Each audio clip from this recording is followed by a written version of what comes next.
In a world filled with negativity, there shines a beacon of hope. Welcome to Spanning the Need, your source for uplifting stories from the Mahoning Valley. We believe in inspiring the uninspired. Join us in spreading joy one story at a time. Submit your good news today. Spanning the Need, inspiring the uninspired. Hi, everyone. Welcome to an episode of Spanning the Need. We're now talking with mayors across the area on what's going on, what's really going on with the cities of a variety of Hubbard, and we talk about the city of Warren, and we'll talk about the city of Youngstown, and a variety of them down the road. But today, we have a good friend of mine, been a long time, the mayor of the city of Hubbard, Ben Kyle. Mayor, thank you for joining me today. Thank you for having me. It's a great honor. Oh, well, it's an honor to catch up with you. It's been a very long time, and pandemic, I think, really put everyone through a little wrench in things. Yeah. So let's talk a little bit about how you became mayor. You've just become newly mayor a couple years, 3 or 4 years, just to become the new mayor. What made you get into, as I like to say, politics? Well, I was a long-term standing councilman. I started in the first ward here in the city and then moved to an at-large position. So then I represented the whole entire city. And I really enjoyed being able to just do my part and give back a little bit as a local business owner and somebody that's been a part of the community my whole entire life. I always wanted to make sure that the city was going in the right direction, and whatever small part that I can do to keep it going in that direction is really what my ultimate goal was. And, living here, raising a family here, it's something that I'm just very passionate about, and making sure that we are doing the best that we can for not only for the community, but for long-term growth and sustainability. And we talk about the growth of Hubbard and a variety of different, you're kind of located against Pennsylvania. You kind of look at it as like the middle ground of, hey, come to the city of Hubbard. We are here. We have nestling of agricultural and a variety of city living. So like that small town feeling. Talk a little bit about what made you go to Hubbard and what you moved to Hubbard, because everyone has a story how they got there.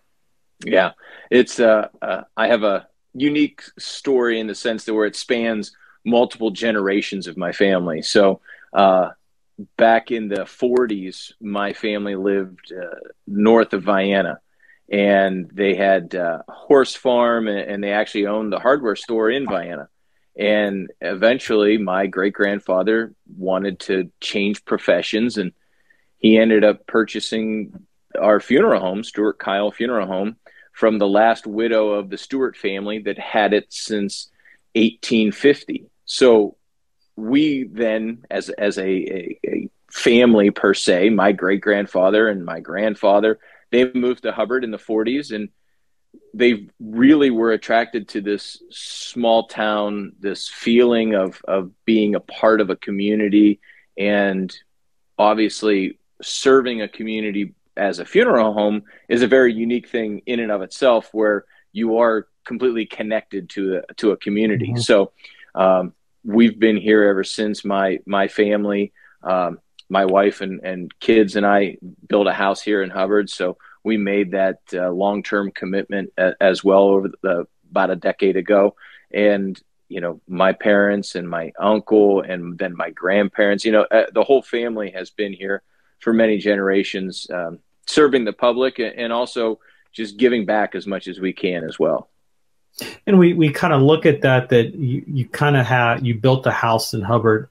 What really makes it special for you and your family? I know you talked a little bit about how you got there, but what makes it unique and special for you that people don't understand, that people don't live in the city, but maybe want the opportunity to come and move there? I think one of the most unique things about Hubbard, and when we say Hubbard, a lot of times people roll either city and township together, or they just think of it all as one. And there's two separate forms of government. So we have our city and then the township.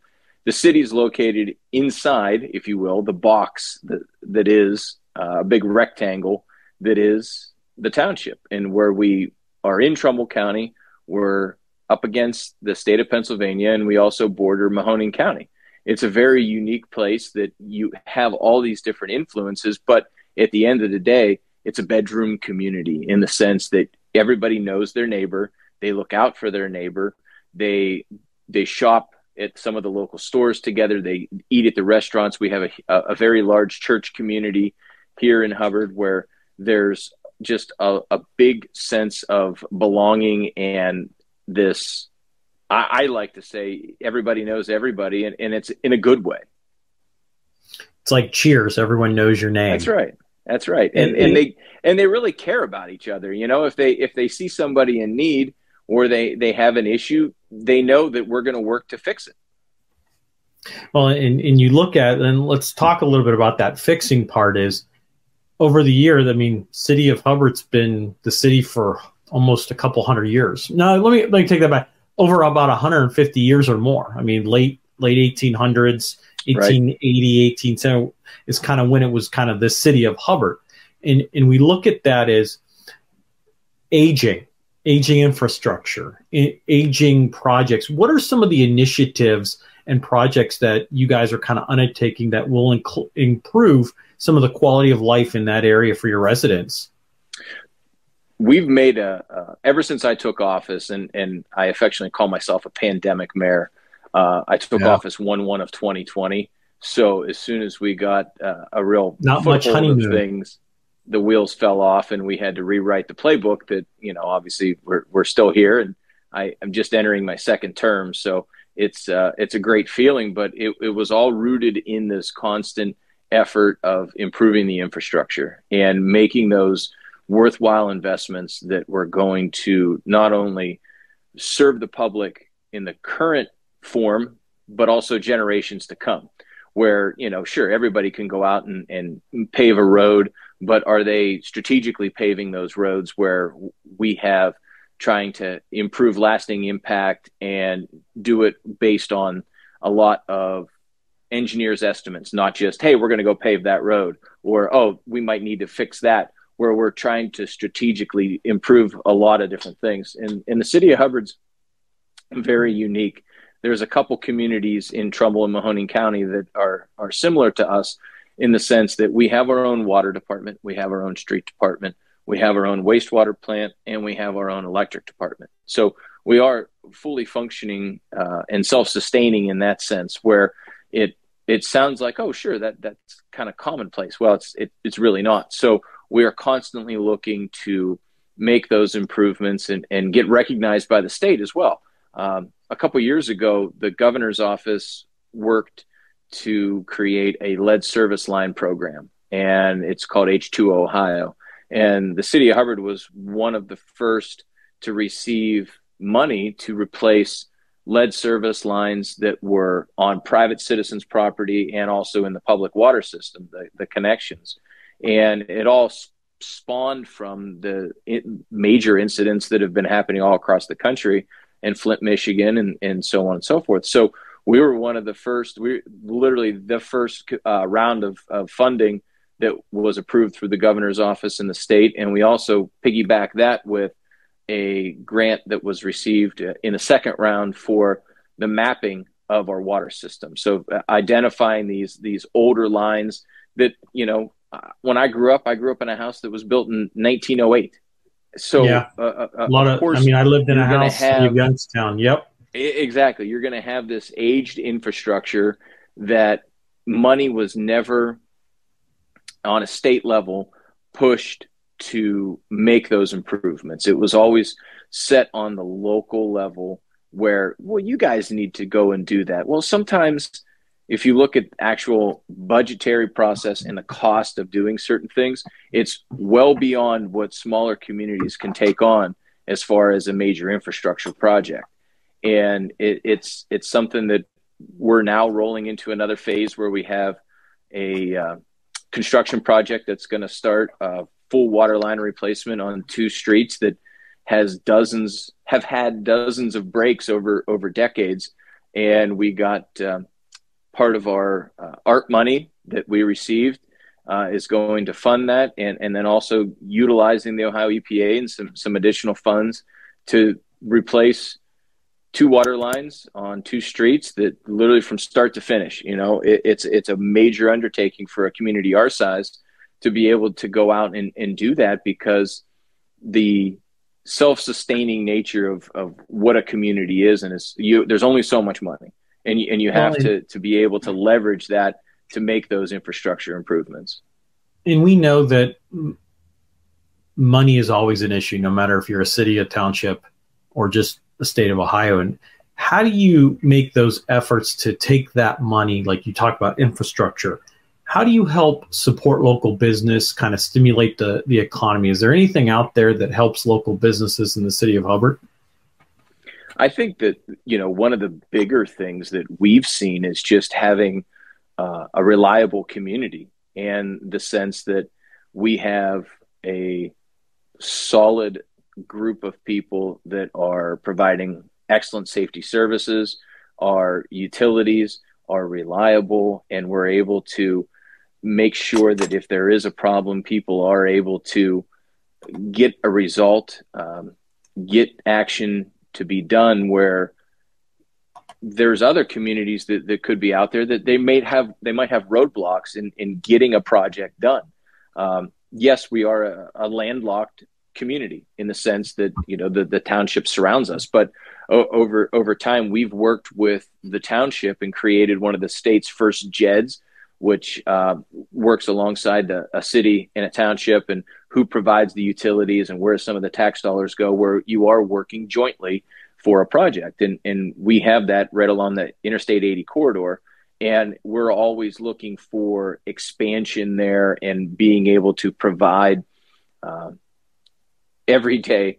You hear about different economic projects that are happening, and some of them just aren't realistic for a community of our size, where the amount of utilities that they would require, either the electric or the water, just the amount that they need, it's unrealistic. But, for say the city of Warren, and they have some empty land and it's being redeveloped, or with Youngstown, those are all projects that, in my mind, I firmly believe that will have a positive impact on a community like ours, where if there's a redevelopment in Youngstown and Warren, and you get a few bigger companies that are going to come in and hire, they might want to live in a community like ours. And the real estate, if a house goes up for sale in the city of Hubbard, it seems like it is a very quick transition into someone else being the owner of that within house. Like a week.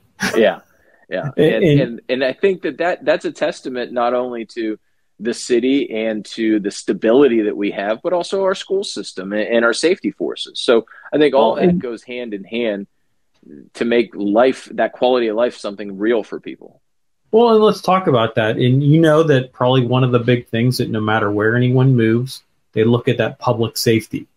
And we look at fire, health, medical, police force. And so how do you guys enhance public safety and kind of address concerns related to crime and community policing, just in general? Like, what does that look like for the city of Hubbard? I think one of the nice things that we have here in the city is we have a police force that is very active in the community. And when I say that, they're visiting certain stores, they're going up to the school, they're going to stop in at a basketball game, they're going into the grocery store and talking to people and interacting with people, and it's all positive. And that impact does resonate throughout the community, where we might have somebody that's new to the area, and they're uncertain about certain things.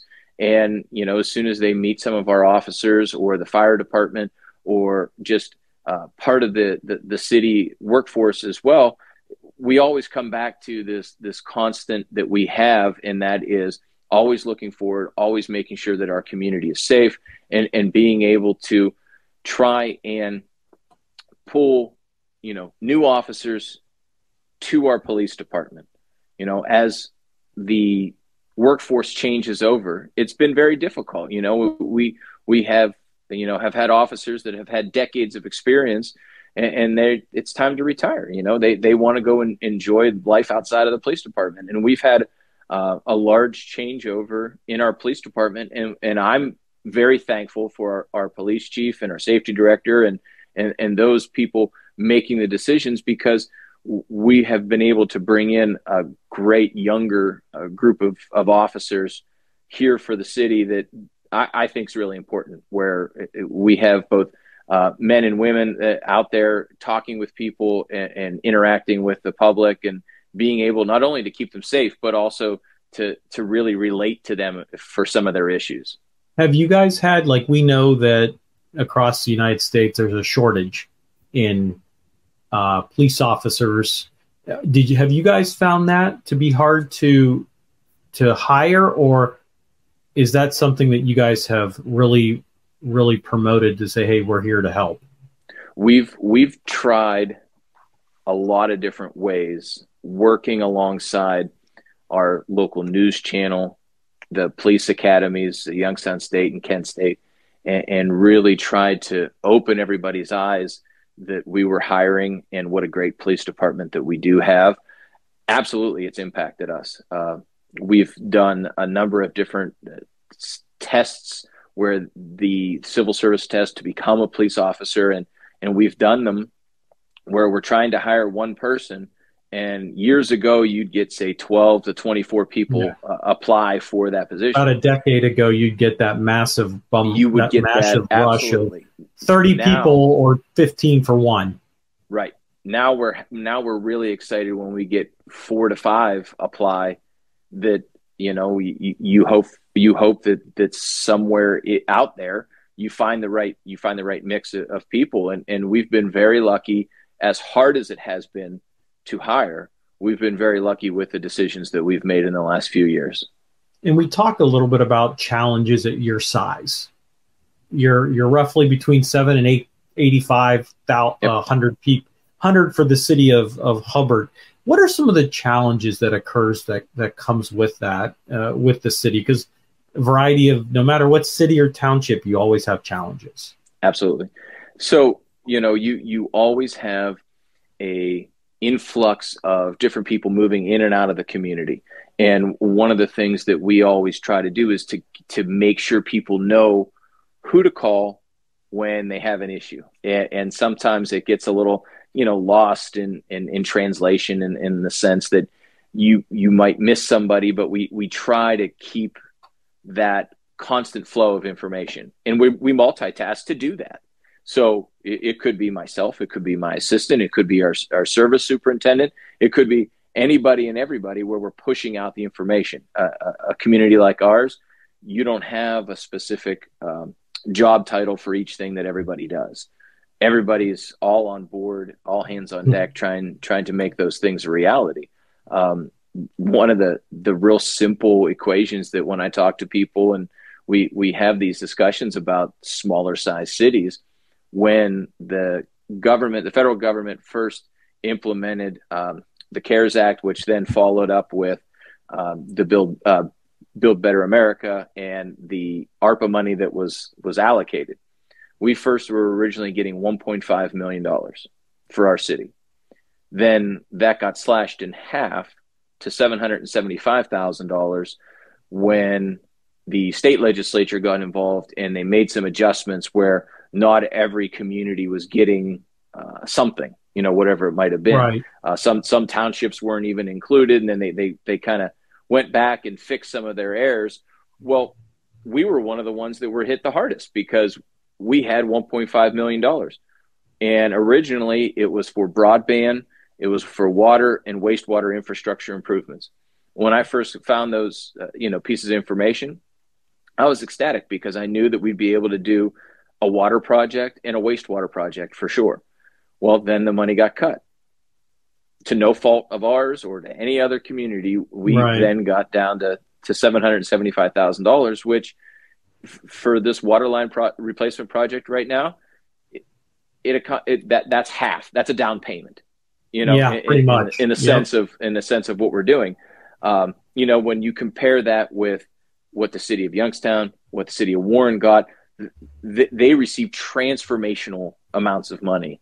that they're, working towards making that impact and doing those, worthwhile projects. And along with city council and myself, we made a concerted effort that with what money we have, we're going to make an investment in our community that's going to last for decades. And that's why we chose to push for a big water line replacement project that was constantly hindering the community.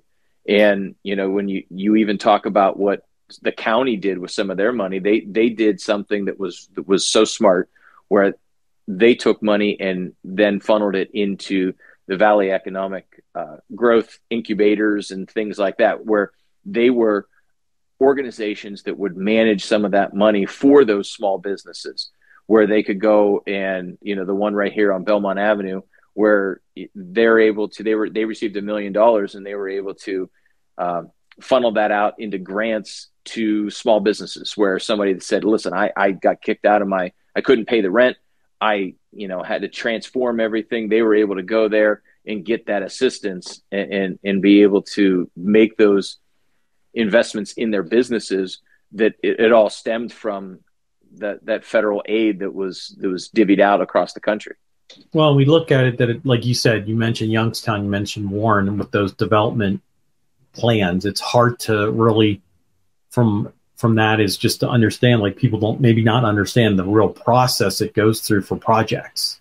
And you look at it as an overall picture that, hey, it's infrastructure, it's technology, it's pretty much affordable housing in the community. So if people don't realize that all affects, it's a domino effect to no matter what the issue is. Absolutely. And one of the craziest things to me was this concept of broadband. And I know sometimes it gets lost in what the government's trying to do, or with Eastgate or some of these other larger organizations are trying to do. The amount of people that don't have reliable internet access is unbelievable when you look at Trumbull County is the 12th largest county in the state of Ohio out of 88. And, we have this large sized county, and there are portions that literally do not have internet capability, where the cell phone service doesn't work, or they don't have that connectivity. And as we saw, there was a few maps that came out and were generated, I think, through the state side of the government, that really showed how many people and places lack that connectivity. That, for us here in Hubbard, we were in the shade of color that everybody had that availability, or maybe farther reaches out in the township where, they might not have the as good of connection. But there were places in Warren and parts north that were completely unavailable. And I think that's a really positive project that Eastgate and a number of other organizations are really pushing, it's going to make a big impact on people, where economic growth, quality of life, they're going to go hand in hand right there together. And we look at that as when that quality of life hits, people want to migrate to that area, no matter where it is. And especially Hubbard, what people may not realize is Hubbard has the quietness of activities as well as some good landmarks within Hubbard. Talk a little bit about like those hidden gems in the city of Hubbard, the area that you can look at to say, hey, this is what I got. It's really interesting, the amount of people that we see come into our downtown.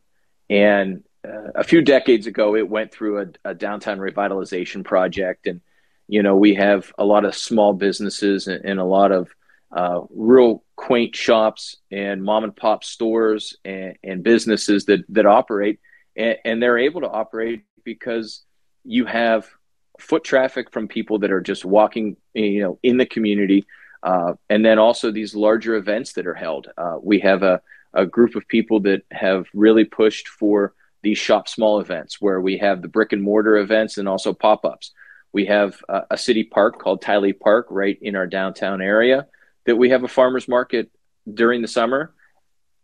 For months, people come and enjoy and are able to buy produce and then also the artisan items that people are making, and they come in from all across the area, and be able to do that. And part of that links not only our downtown, but also we have a number of other larger parks. One is called Harding Park, and it's a large park that's out towards the township, and there's acres and acres of different opportunities for people to do things outside.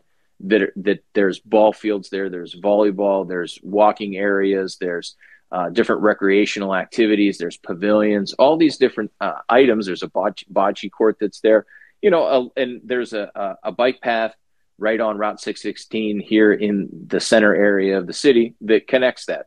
And we have Waugh Park and Matinette Park are two neighborhood parks that we've made significant infrastructure improvements where we were able to get grants in 22 and 23 to realize new investments in playground equipment. And you would think, oh, playground equipment, now that's a great idea. Well, the amount of money that it costs to purchase a piece of playground equipment is absolutely unheard of. So hundreds and hundreds of thousands of dollars, just the equipment, but you got to get people to install it. You got to level out the ground. It's just not, let's buy the equipment. And we look at that because there's other projects. It's funny, you talk about those types of projects where there are other groups like Walnut Grove and in Canfield. I mean, that was $1 million, $2 million project. I couldn't imagine trying to take that on, and in this day and age where we recently were denied a grant application where we wanted to. It was through ODNR, and that's who does the Nature Works program, where we receive a lot of funding. City of Niles, City of Hubbard, we've both benefited recently from some of the state money that has come in, and I couldn't imagine trying to do that large of a scale. I tried to put a small, accessible piece of equipment where if somebody had some form of handicap or some form of inability to use a regular piece of playground equipment, we found a really nice piece of equipment that would be all inclusive, where anybody could use it. And unfortunately, we didn't get that funding from the state to get it. But who says we're going to go back again? We're going to go back in the batter's box. And what's the worst they're going to say? No, you keep going back and you keep going. Absolutely. And that's, and we look at that. And we look at that as, sorry to interrupt, we look at that and it's like, hey, you guys are trying. It's not that you're not trying. You're filing these applications. They're just not, the funding's just not coming in. There's an article in the paper today that mentions the 3 C's. And if you look at state funding and state development, Columbus, Cleveland, Cincinnati, the amount of money that truly gets eaten up by those metropolitan areas and then, go farther out, the amount of suburbs that then eats up the money that's available, so many times we're on the outside looking in. And I think that as we move forward and we take a more regional approach to some of this development, and I think we're pretty lucky right now where we have a great group of people in the Valley that are really trying to push things forward, that everybody is trying to get a seat at the table. And when I say that, some people just don't realize that, well, can't you just make an application and try to get that money? It doesn't. It takes years and years and years of putting every piece of the puzzle together to then be able to hand the state something that they can say, oh, wow, they have it together. They know what they're doing. This is a worthwhile project. We'll get on board with it because and then they move it to 2026 or 2027. I have a road paving project that started in 2021, and it's one of the only streets in the city that's called a federal aid route, where every community has different routes that are listed as a federal aid through Ohio Department of Transportation. So we've gone through all the different elements, and finally, in 2026, we're assuming it's going to be paved. So we were looking 7 years out, in a sense, when we first applied to say, you know what, we want to try to get that money. And it's so hard in this world of government funding and the aspects that we have to go through. We can't say, you know what, I think that would be a great project. Let's go make that happen. Unfortunately, there's a process, and that process to get a lot of the funding and the assistance, it takes time. Right. And we look at that as time prevails. Well, time is time. We don't have enough time in a day or a week to do what we really want to do. And one thing that really looks out, we talked about what really people attract and kind of those hidden gems. And some of the things I found you got the Todd Mansion that's in there. You have a winery. You have the Todd Estate, which is part of that mansion. Woodland Cellars. You got golf courses. I mean, and then probably my favorite, Handles, and you also Handles, but you don't have a Handles. You have a Katie's Corner, which I still love.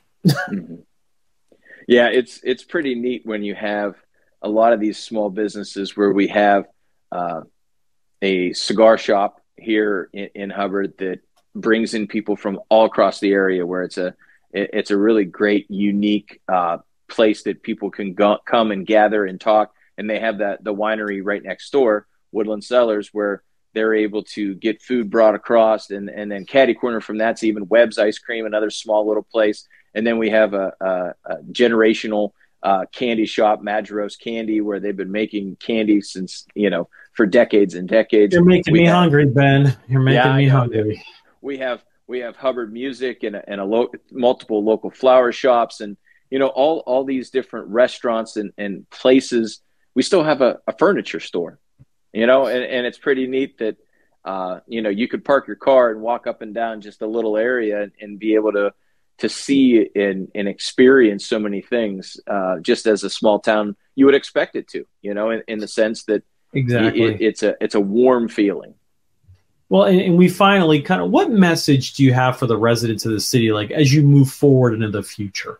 What kind of message would you have to the Mahoning Valley in this residents? Right now, it's really a positive message that the city of Hubbard's open for business, and we're continuing to grow. We have a meeting coming up in the next few weeks about a housing development that had stalled a couple decades ago. That's right on a golf course, and it's right at Pine Lakes Golf Course, and we're hoping that it's going to get off the ground and really be able to make this availability to people outside of Hubbard, because we're landlocked.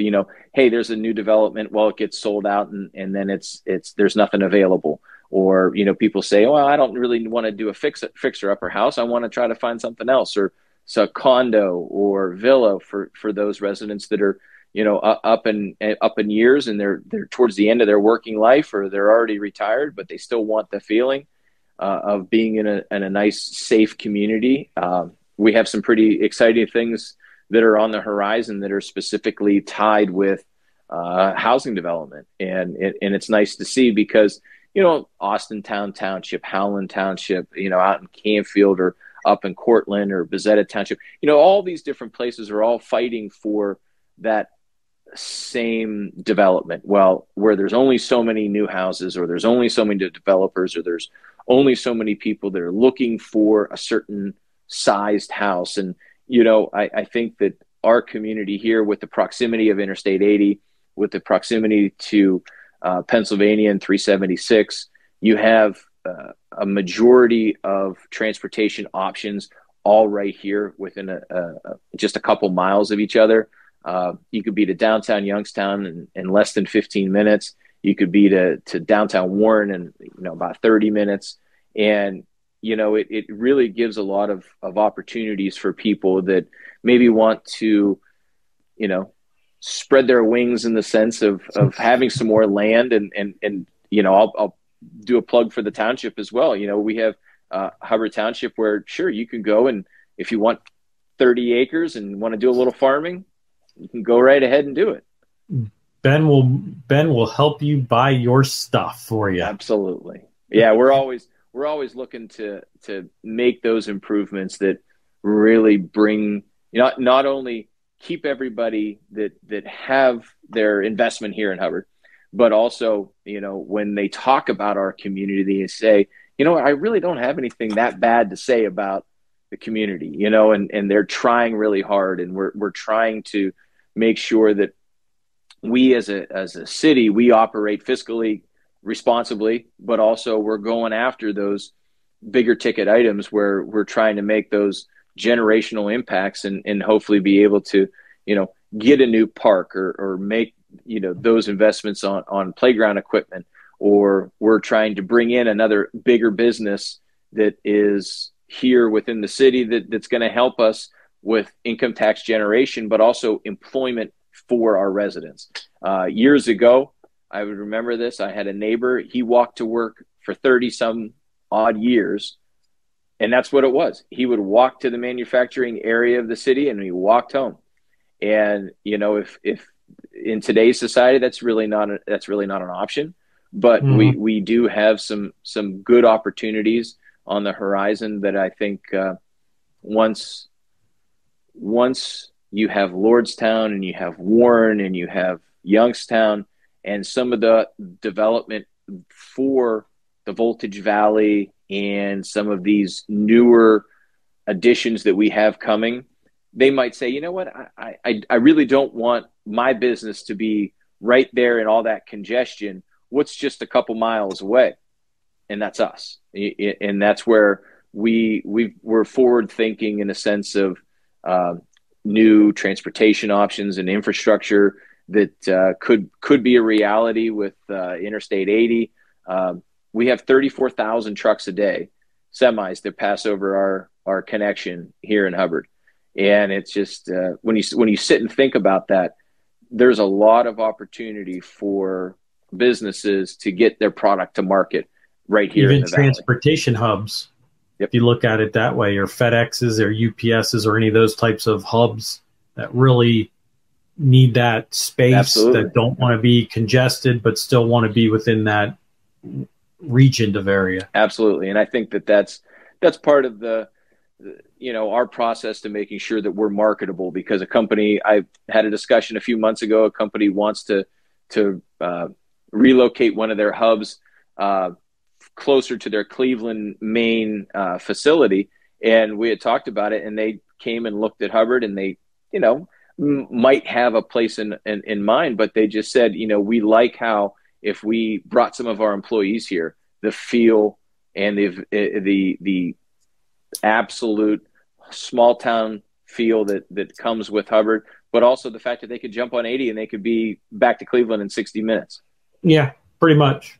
Mm-hmm. And that really kind of helps when it comes to attracting businesses, no matter if you're city and depending on where you're located.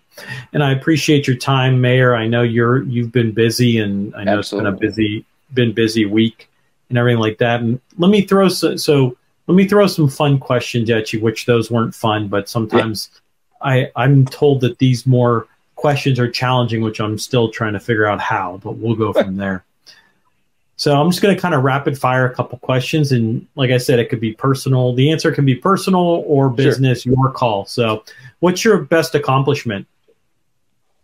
Raising my kids. Okay. Nothing wrong with that. Trust me. Right. I got a 2.5-year-old. Love it. Yeah. I got 9 and 7, and it's an adventure every day. I like that. You use the word adventure. Who's your role model?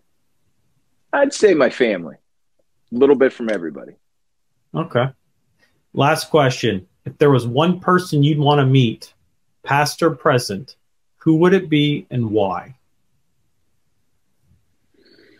There's the question that makes him think. That's a good question. I think there's a lot of people out there that, you could look throughout time and history and different. Maybe a couple. It's your call. It's your answer. Absolutely. Absolutely. I think back to some of the founding times here in the United States and the Revolutionary War time, and people were taking that stand and I think you'd have to admire sitting down and having a beer with Sam Adams and George Washington and those founding fathers and Ben Franklin. I think that their words still resonate to today. Not wrong with that. And yeah, it's like, what were you guys thinking? Yeah. Like, what were you really thinking? Right. So, Mayor, I appreciate you taking time. Thank you for I wish having you nothing but the best in the city of Hubbard as well. Stay on, everyone. We hope you had a great episode, just kind of understanding Hubbard, knowing what's there. If you want more information about Hubbard, or there's the mayor himself, you know where to find him. He's somewhere. Yeah, so I'm everywhere. Appreciate your time. Everyone, have a good night.